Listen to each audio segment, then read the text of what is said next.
Selamat datang di podcast kami yang bertemakan penerapan nilai-nilai Pancasila dalam relasi lintas agama di dunia industri. Saya Tania Elizabeth, dan bersama para narasumber ahli yang akan membahas topik yang menarik ini, mari kita perkenalkan mereka satu persatu. Dimulai dari narasumber pertama, yaitu Ibu Tisa, silakan. Halo, saya Bisna Sanela. Baik, selamat datang Ibu Tisa. Untuk narasumber kedua dengan Ibu Sonia, silakan. Selamat pagi, saya Sonia Harun. Baik, selamat pagi Ibu Sonia. Dan narasumber ketiga kita yaitu Ibu Dian. Selamat Silakan, pagi, Ibu Dian. saya Dianur Evayanti. Baik. Terima kasih sudah bergabung hari ini. Dan baiklah, pada podcast kali ini saya akan membuka 2 sesi dari para narasumber. Mari kita mulai dengan pembahasan kita tentang penerapan nilai Pancasila dalam relasi lintas agama di dunia industri pada sesi pertama dengan ketiga para narasumber tadi.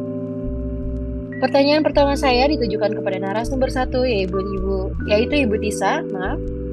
Bagaimana Anda melihat pentingnya nilai-nilai Pancasila dalam konteks keragaman agama di tempat kerja? Silakan Ibu Tisa, narasumber satu. Baik, Pancasila tentu sangat penting dalam konteks keberagaman agama di tempat kerja, karena Pancasila merupakan falsafah dasar negara Indonesia yang menganut nilai-nilai universal seperti keadilan, persatuan, demokrasi, dan ketuhanan yang Maha Esa.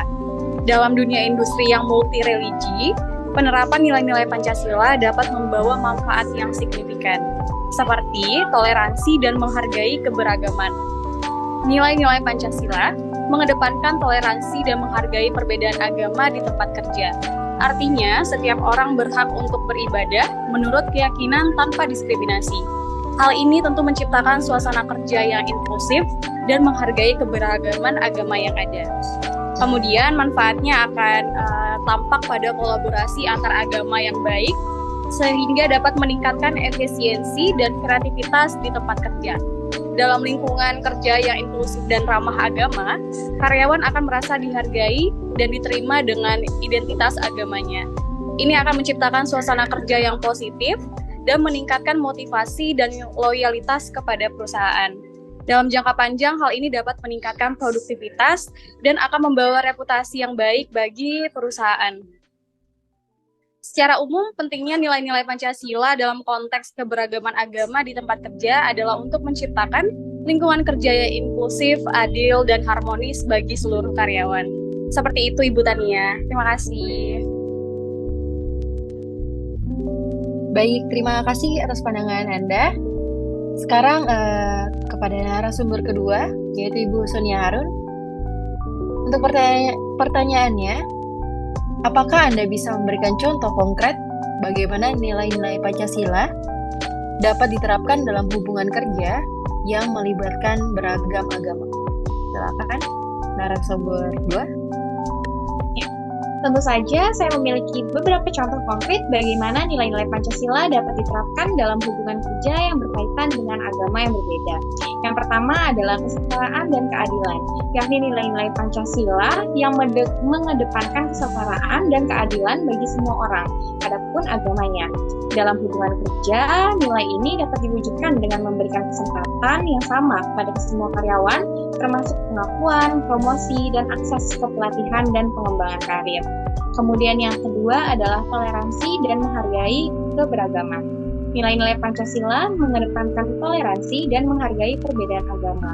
Dalam hubungan kerja, hal ini dapat dicapai dengan menciptakan lingkungan kerja yang saling menghargai keberagaman agama.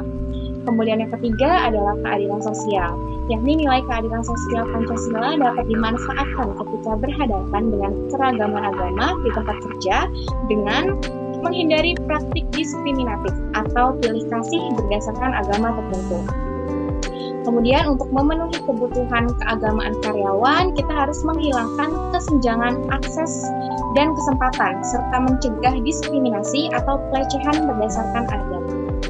Nah, kemudian contoh-contoh tadi menunjukkan bagaimana nilai-nilai Pancasila dapat diterapkan saat bekerja dengan orang yang berbeda agama di tempat kerja untuk menciptakan lingkungan inklusif yang adil dan harmonis bagi semua karyawan. Dengan menerapkan nilai-nilai Pancasila, perusahaan dapat mempererat kerjasama antar agama, membangun dan saling pengertian, yang kemudian menciptakan suasana kerja yang positif. Sekian dari saya. Baik, sangat menarik. Baik, untuk sekarang, mari kita dengar pendapat dari narasumber 3, yaitu Ibu Dian. Untuk pertanyaannya, bagaimana kita dapat membangun kesadaran akan kepentingan toleransi agama dan penghargaan terhadap perbedaan dalam lingkungan kerja? Silakan narasumber 3. Menurut saya, untuk meningkatkan kesadaran akan pentingnya toleransi beragama dan menghargai perbedaan di lingkungan kerja, dapat dilakukan beberapa tindakan, yaitu yang pertama, pendidikan dan pelatihan. Pemberian program pendidikan dan pelatihan keberagaman agama kepada seluruh karyawan dapat membantu meningkatkan kesadaran dan pemahaman akan pentingnya toleransi beragama. Yang kedua, komunikasi terbuka. Pentingnya untuk mendorong komunikasi terbuka antara karyawan tentang agama dan kepercayaan mereka. Hal ini dapat dilakukan melalui forum diskusi, pertemuan kelompok, atau kegiatan sosial informal. Yang ketiga, kebijakan dan prosedur yang jelas. Penting agar tempat kerja memiliki kebijakan dan prosedur yang jelas mengenai keragaman agama. Kebijakan ini mencakup ketentuan tentang kebebasan beragama, perlindungan terhadap diskriminasi berdasarkan agama, dan prosedur penanganan potensi konflik. Dan yang terakhir, membangun budaya kerja yang inklusif. Membangun budaya kerja yang inklusif adalah kunci untuk meningkatkan kesadaran akan pentingnya toleransi beragama. Hal ini membutuhkan penghargaan atas kontribusi setiap individu, mendorong kerjasama, tim, dan memerangi prasangka atau perilaku diskriminatif. Dengan memadukan langkah-langkah tersebut, kita dapat menciptakan kesadaran yang kuat akan pentingnya toleransi beragama dan menghargai perbedaan di lingkungan kerja. Dengan menyikapi keberagaman agama secara pemahaman dan saling menghormati, perusahaan dapat menciptakan budaya kerja yang inklusif dan mengoptimalkan kerjasama antar agama untuk mencapai kesuksesan bersama. Terima kasih. Terima kasih atas wawasan yang berharga dari ketiga para narasumber dalam sesi pertama. Baik, selanjutnya akan saya lanjutkan dalam sesi kedua. Baik, kembali lagi dengan saya pada sesi yang kedua. Dan pada kali ini saya bersama ketiga narasumber lainnya. Yang sebelumnya saya akan memperkenalkan para narasumbernya. Dimulai dari narasumber keempat. Dipersilakan. Baik, terima kasih atas kesempatannya. Perkenalkan, nama saya Cartika Dwi Kamila sebagai narasumber keempat. Baik, terima kasih Bu Cartika. Dan untuk narasumber yang kelima, silakan. Halo, perkenalkan nama saya Putri Anggriani sebagai narasumber kelima. Baik, terima kasih Bu Putri. Dan terakhir dari narasumber yang keenam.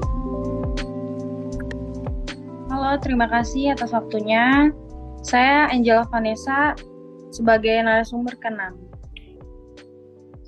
Baik, terima kasih atas perkenalannya.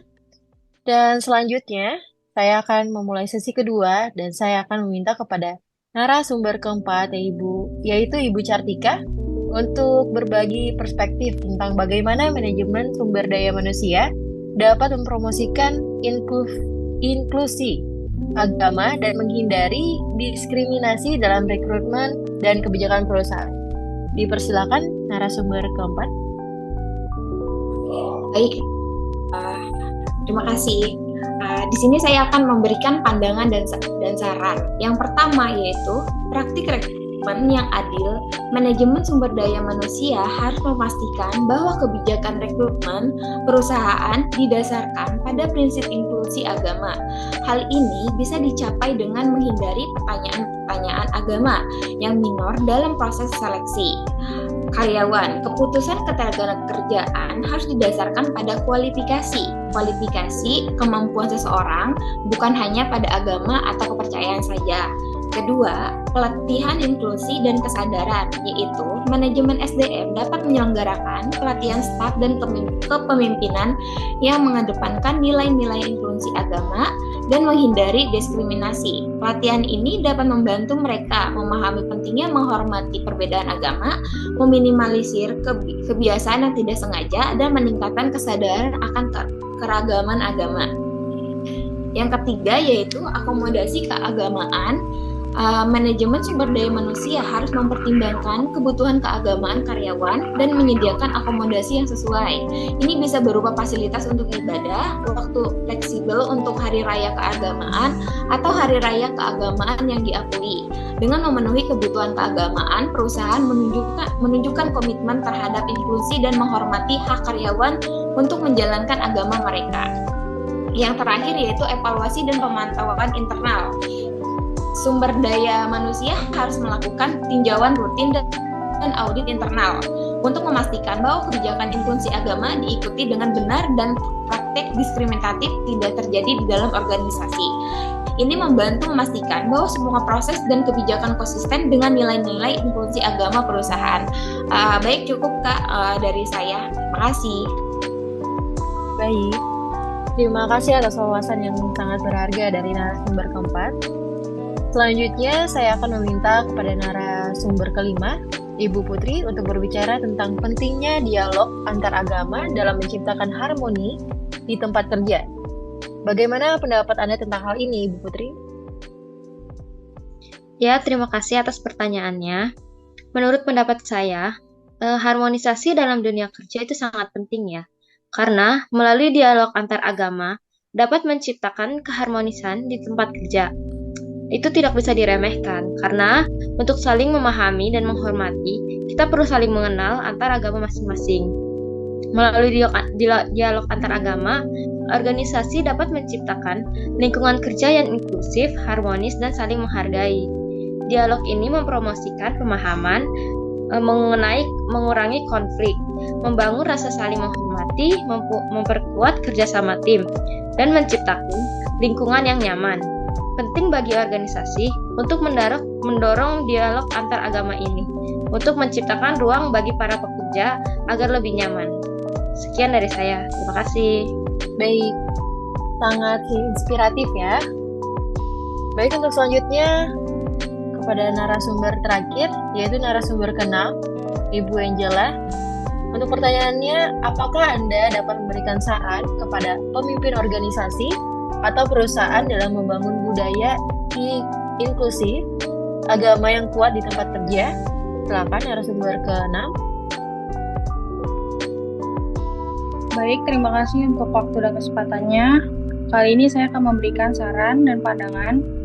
Yang pertama, memahami dan menghargai keragaman agama.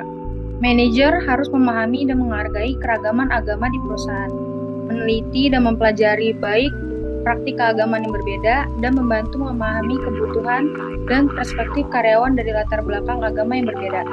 Yang kedua adalah komitmen terhadap partisipasi keagamaan. Para pemimpin harus dengan jelas dan tegas mengungkapkan komitmen mereka terhadap inklusi agama. Hal ini menciptakan lingkungan kerja yang adil, inklusif, dan harmonis di mana karyawan merasa dihargai dan didukung, terlepas dari bagaimana agama mereka. Budaya inklusi agama yang kuat juga dapat meningkatkan kerjasama, produktivitas, dan kepuasan karyawan. Berikut pendapat saya. Terima kasih. Wah, semuanya sangat inspiratif dan penuh wawasan ya.